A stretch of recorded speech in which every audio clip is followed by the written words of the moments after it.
আলাইকুম। আশা করি সবাই ভালো আছেন। এটা হচ্ছে আমার বাবা, খুবই অসুস্থ। আমার বাবা প্রথমে উমরা করতে গিয়েছিল।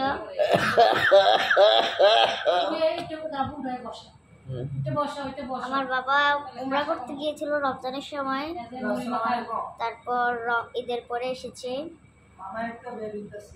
তারপর ঈদের পরে এসে আমার বাবা হঠাৎ করে স্ট্রোক করে।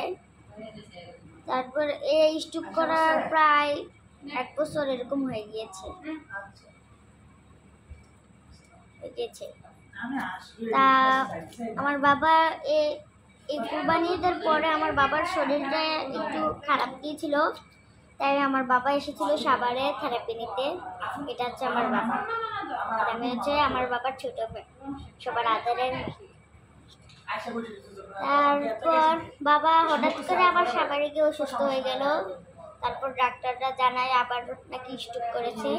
তারপর আমার বাবা রাত 12টা ইভিনিংসে নিয়ে আসলো হসপিটাল ধানমন্ডি। তো এখন আল্লাহ রহমতে আমার বাবা সুস্থ আছেন, ভালো আছেন।